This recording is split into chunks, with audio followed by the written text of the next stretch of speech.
Welcome back to RP1 Release. Today we're going to get into a rocket like this, which is looking a lot more like a traditional rocket rather than our weird sounding rocket strapped to the top of another first stage that we did last episode. And I thought I'd give this a go and we'll see if we can actually get this going. So let me explain what's going on. We got the same stage as before, and in fact what I'm going to do, just yeah, because we got the money. Yeah, we got the money. I'm actually going to upgrade this and change it across to the RD101 now. So RD101, that costs a little bit more, but not much. For the rocket, we have to just spend a little bit more on actually purchasing to start off with. The rocket, it only costs 75 funds if we switch to the RD101.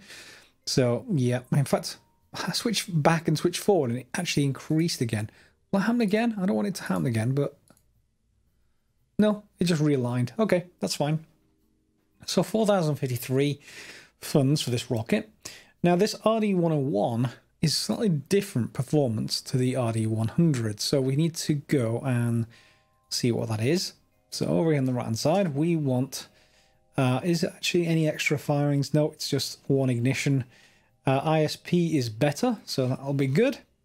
That's a vectoring range of 2 degrees still, just like our original rocket. And if we move further down, we've got the RD100 and the RD101. So we've got 85 seconds versus 70 seconds to actually play with. Okay. And currently, that first rocket, if we just fill it, let's remove the tanks and add them back in again. And do the same thing here. Remove all tanks, add it back in. Got a feeling I've not done that on one of them. There we go. So it's 55 seconds at the moment. So we can actually stretch this stage out somewhat. So let's just take off our separation motors and our winglets. We'll get rid of you entirely. And let's bring this entire stage down. Could take a copy essentially. And it doesn't have any fuel in it yet. But now it should. Okay, so we're 1 minute 6 seconds. And we can get to 85 seconds. So that should be another 15 seconds we can actually do for this. So we'll just add a medium tank to the top. We won't need this for the mission, but I just want to see on the simulation whether it can actually handle this. It's quite a long rocket now, though. There you go. So 1 minute 17 seconds. That will actually do. How does it actually look? That looks pretty long to me. But I'm not sure how that's going to affect our height records. Its thrust to weight ratio is still 2.3, so that's still perfectly fine as far as that's concerned. And if we just bring these winglets in and bring our separation motors in, there they go. We just have to make sure that they're in the right staging. So firing the engines, letting go of the clamps. No, that's not the right place for. Oh no, yes it is. Yes it is. And yes, so I'll explain the top stages now. And whether this will work or not, well, we'll simulate and see. So, up here, at the very top of this, we've got an interstage now, rather than a payload fairing. Very, very similar, but this has a decoupler with it, so we didn't need to put any extra decouplers in. And then you can see here is our avionics. Now, this is capable of 16 tons. More importantly, it's actually part of the upper stage. And I guess it technically doesn't need to be. We could put it part of the lower stage, and then this upper stage would be more performant because, well, it'd be uncontrollable anyway, but I just decided to leave it up here for now because we're not going to need a bit of optimization for these starter missions, and we can otherwise deal with it later. So underneath it, I've got 4 Aerobees in XASR form, and underneath that are 2 ullage motors in the center, and 2 spin motors on the outside. So we've got this such that we basically separate the stages, spin up, fire the ullage, and then fire the main engines. Now, one note here is if you go like this early in the game, you're going to get some problems with pressure. So if you're flying towards orbit and you separate these stages, this, as it stands, without some moving things around, will actually flip around. It's not stable as it is. So we do have to worry about that, and that's probably the avionics, to be honest, more than anything else, but, you know, I won't worry about it. What I will do is just leave it as is, because the sounding rocket, at least to start off with, just needs to get above the atmosphere. And there's an easy way to actually do that. So let's go and simulate, and I'll show you how this flies, hopefully. Well, we'll see how it flies with that longer first stage. I haven't tried that before. Let's give it a go. And here we are. Let's turn our SES system on. Let's fire the engines. And lift off. Okay.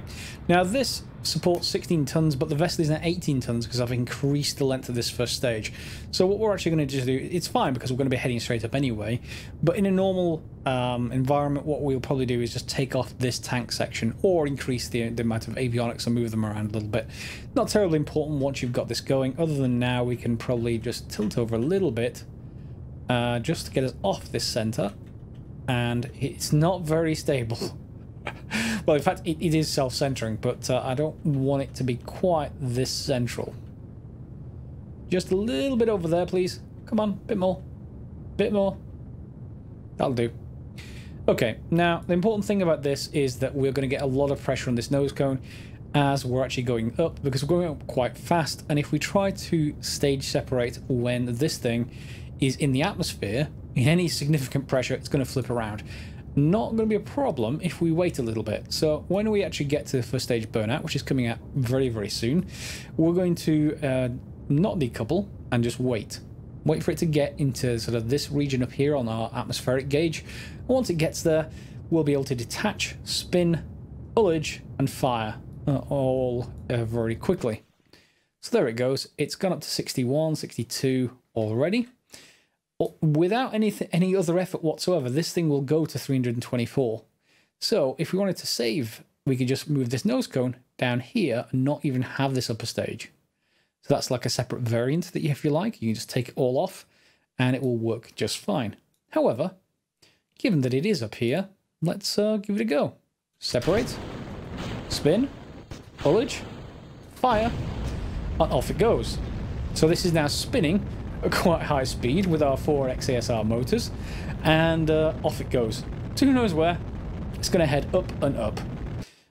We have enough fuel for another 50 seconds, so I'll skip forwards. And there we go. It's actually run out of fuel now, and our APO is 1.059. So not quite as good as our earlier bootstrap rocket, but it looks a heck of a lot better, and we can rearrange this a little bit to be more efficient, or indeed get rid of this tank and upper stage entirely, which will make the lower rocket perform better. And of course that is steerable until we run out of ground stations to actually contact. So let me just show you the shortened version of this, and we can use this as hopefully a tank that we can, well, it's a service module, but as hopefully the upper stage for those sand emissions. Okay, so we know this rocket design is good. Let's make it shorter and therefore cheaper. So let's just call this Proto 1 short and save it.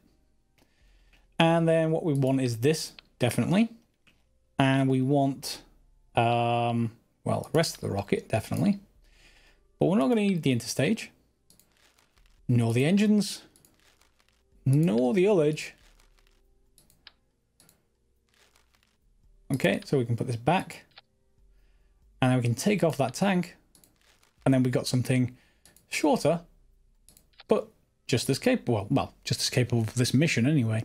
So that halves the cost, or more than halves the cost. So in here, what I think I'm going to do is try and bring this diameter up to 1.25. Seems like that's going to be the standard for all of our rockets, at least to start with. And then we're going to do the same thing for this. This is going to be, the bottom is going to be 1.25 as well. Okay. And then everything should work. Now, let's just take a look. It is 20 tons of rocket. Now, do we actually need 20 tons of rocket? If we take off that section, what is it now? Why does it still say 20 tons? I've just taken it.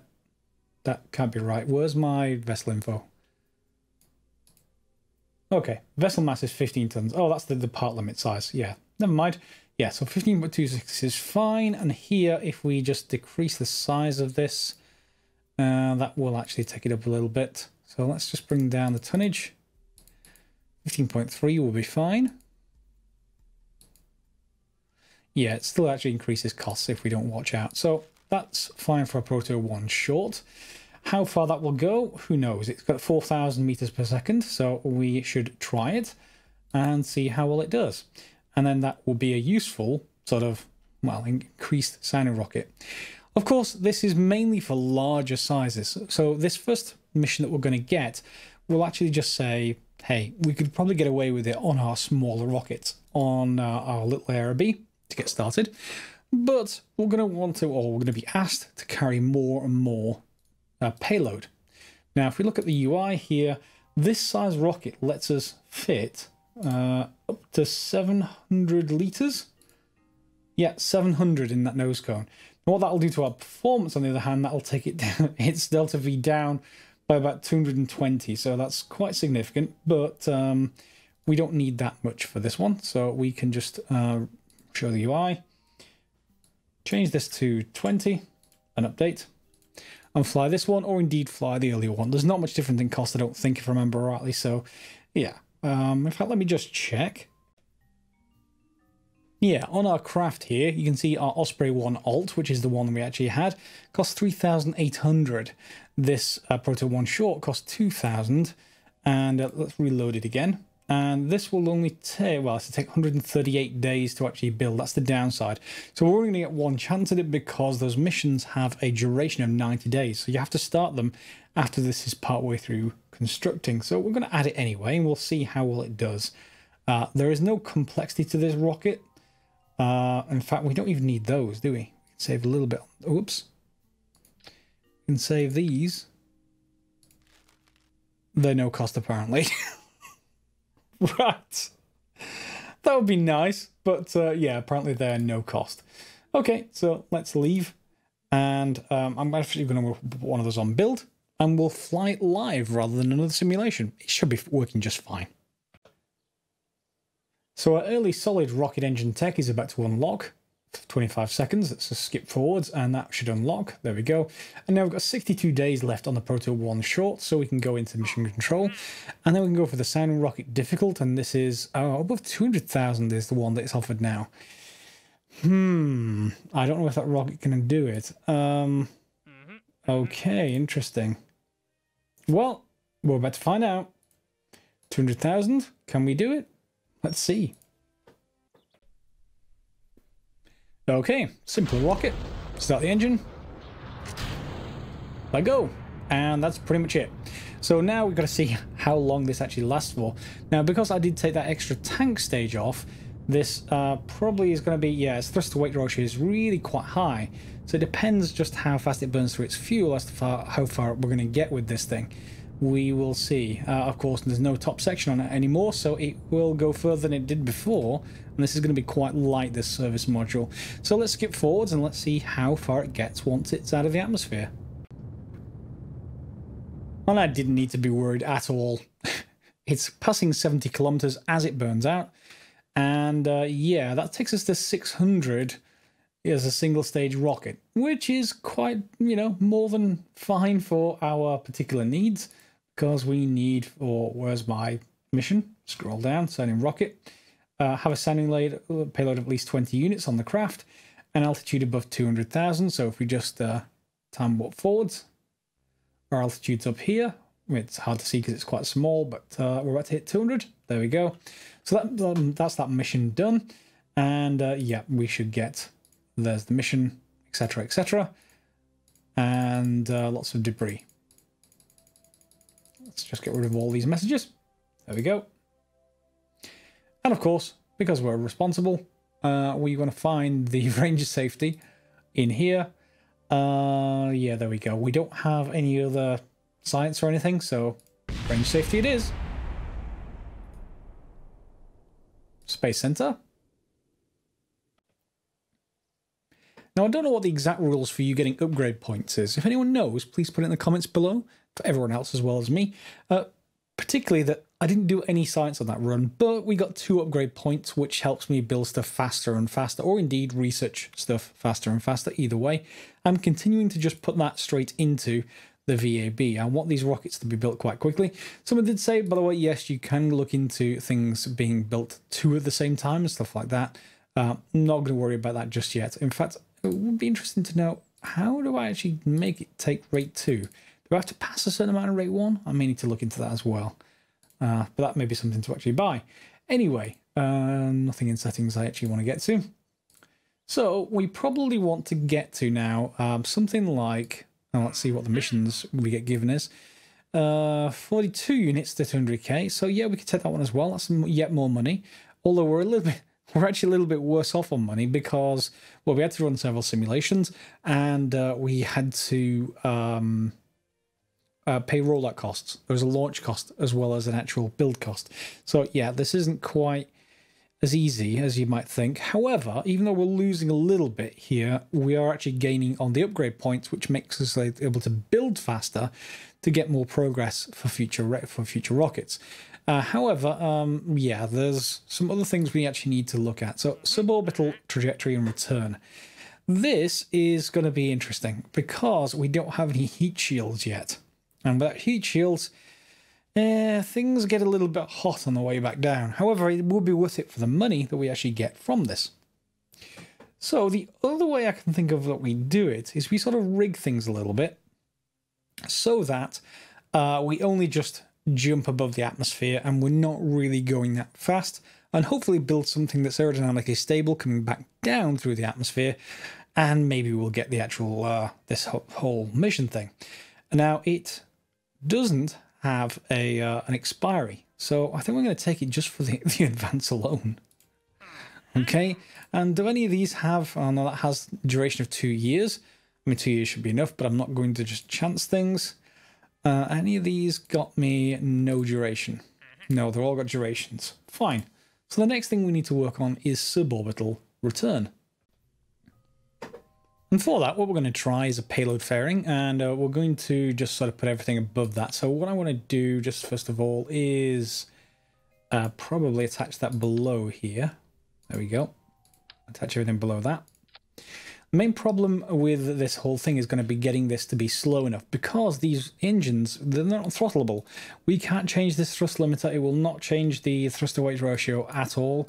That is just part of how these rockets work in real life. You can't just turn the throttle down or run them less than what they're designed to do. At least not until you get to much, much later in the whole technology tree. So in here, we need to bring this payload fairing down in size, definitely. Let's bring it down to the right size for this thing, which would be 1.25. Okay, and we can bring the this whole avionics package in as well. We're going to make this actually smaller. We're going to make it 1 meter. What I want to try and do is create something that's aerodynamically stable-ish. And I say ish because ish is the operative word here, because we don't really have much we can really put on here. We can put lead ballast in place. That's one option. In fact, that's quite a nice option, actually. I wonder whether they can actually do that. Is it worthwhile? Well, let's give this a simulation first, and we'll do this with trial and error and see how well it goes. So, parachutes, we can put these on top, and, of course, we can just attach that wherever we want. It's not going to be terribly stable where it is. Yeah. So we may need something else in the way, and maybe something like a battery would do. So power, we were able to buy a battery now, so let's move that off for a second. Okay, attach to the top, please. And then let's put maybe one of these either side. Okay, and I'm sort of creating this triangular shape in the hopes that this bottom thing is heavy enough that the whole thing will be stable with this bottom thing heading down, because we're going to detach essentially, and we want to do that such that we'll only just get out of the atmosphere. Whether that'll succeed or not, we don't know. If not, then all you have to do is really wait for the heat shield technology and put the heat shield in the way, and then you'll have something to go at to be able to work. All right, so let's just grab some payload fairings. We want, let's have a look at the delta ones.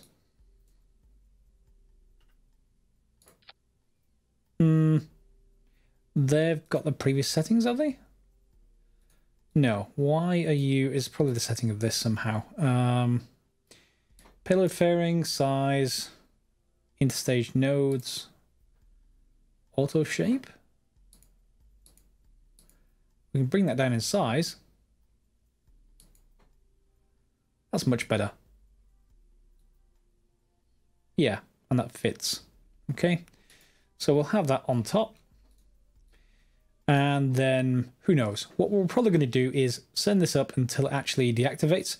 Turn it, if we can, if it gives us any kind of control. So that it's pointing sort of down. It's going to be, this end is going to be going down again. And then we'll detach this whole top section and we'll hope that everything works. So we're going to need to just change a few things around. One is to change the separation and stuff like that. So this is going to separate. And we definitely don't want that there. That's going to be the main clamps. We do, however, want this up here. Yeah, in fact, I think what I want to do is separate those again. So we want the side fairings off, then this detached later, and then, well, parachutes are at the top. Now, before actually doing this, what you want to make sure that you do is you take everything off, and then you're going to you're going to configure these reel shoots. So you go into actions, then you click on the reel shoots, and then what you then say with everything else detached is down here, you want to basically get it to switch to altitude pre-deployment. So we'll leave that alone and apply settings well, to all symmetry counterparts as well. So that's configured them for this weight of craft. And that should be auto-configured once we arm it. Do we have the actions menu available by standard? Yes, we do. So let's go for custom one and arm parachute. Yeah, we'll arm them by pressing 1. And we'll put the rest of the rocket back. And we'll see whether this works. Simulation first, of course, just like before. But we want to bring this delta V down. So if we have a look here, you'll see this is actually empty, this tank. So technically we don't even need that tank. Okay, and even so, this is still 4 thrust to weight ratio. Oh, this is going to be awful. What we could do is, I guess, try and replace this tank. If we just, we could add fuel back in. So its thrust weight ratio goes down, and we could change this tank to have something else in it, and it wouldn't be used then. So remove all tanks. Show UI, can we just put something else in it? Lead ballast. A lot. A lot of brings its thrust to weight ratio down to 0.74. Yeah, that's like 4 tons on the back end of it, basically. Okay, let's half that and let's see what happens. 1.25, that's actually reasonable. And what's its time? It's 44 seconds. That may not even make it out the atmosphere. Let's actually just try it then, and let's see how far it will go up. I think I want to bring that down a little bit more.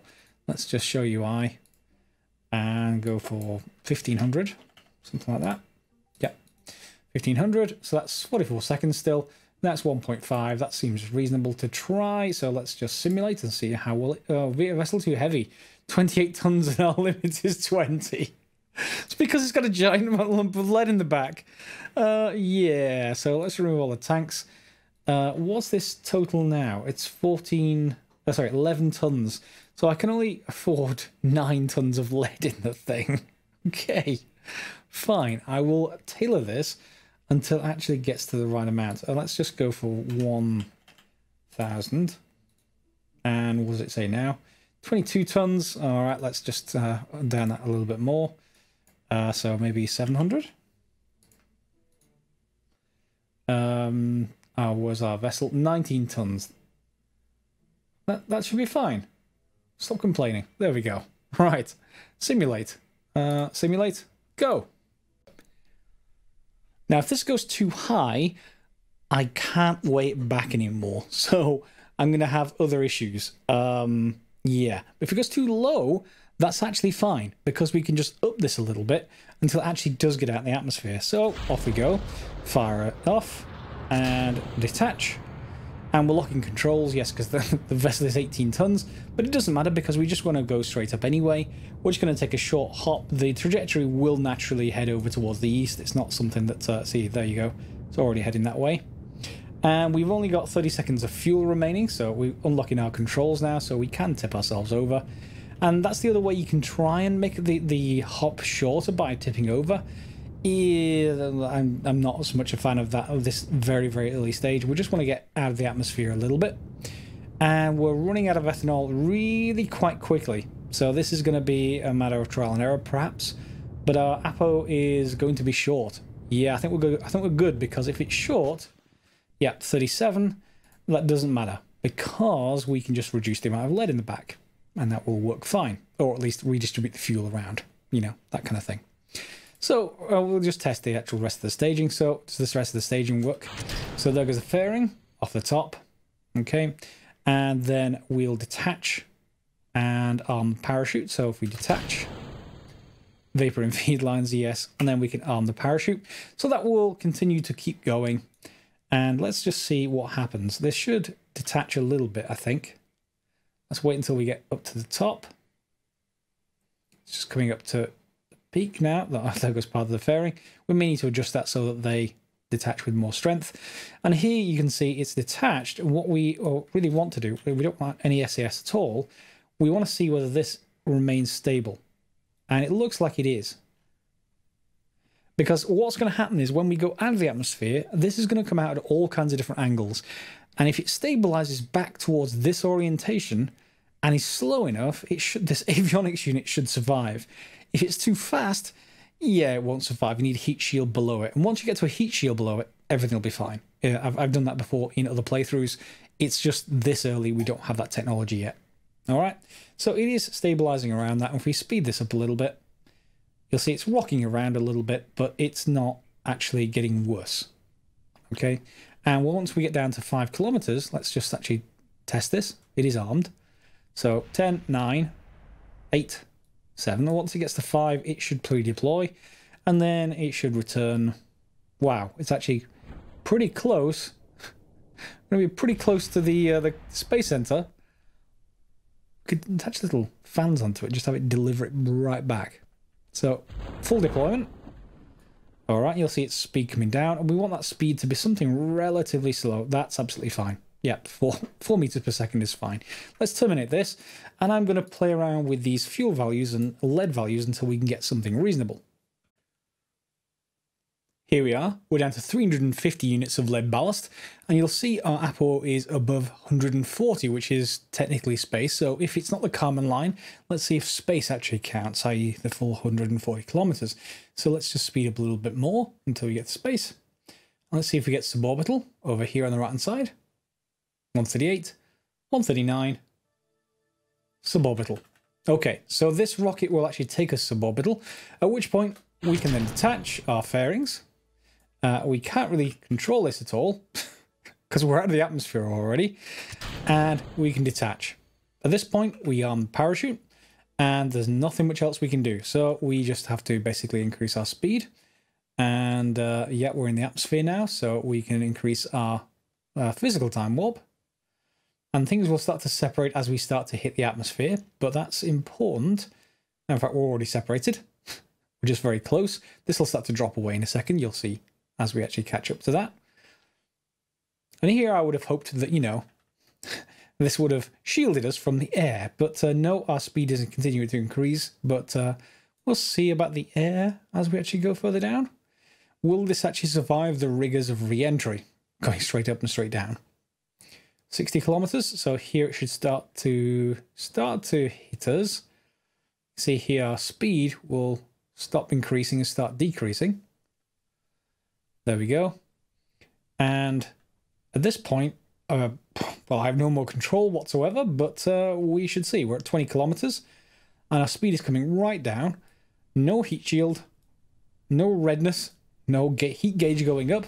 That's looking like it's going to work just fine. Okay, and return home safely should be pretty much a given at this point. It is actually coming down in speed, and we're perfectly safe. So this is actually a success. Now I will need to build it and fly it in reality. I won't do that this episode because I've got to get on with other stuff unfortunately now, but I will show you just the makeup of the rocket so you can do this yourself and get that lovely kabucks or money coming in.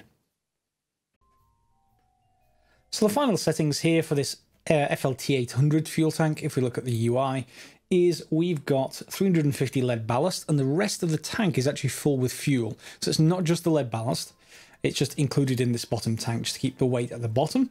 And then the rest, we've got two 800 tanks, and they're both full fuel and nothing else.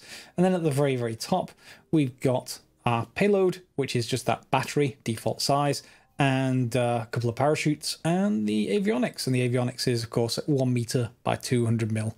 And tonnage is 15 tons, but you could, I guess, if you're going straight up, you could decrease that because that would make things cheaper, but not substantially cheaper. So yeah, it's not worth worrying that much about it. It's still going to cost you 3,600, but you're going to get 30 grand back from it, so that will be pretty good. And I'm just going to then actually put this on for build, and of course I will fly off camera, but everything is perfectly fine. So we've got the ability to go suborbital, we've got the ability to carry payloads this episode, so both of those will just get rid of that category of missions, and you can just play around with these various vehicles until you get whatever you want for any particular mission.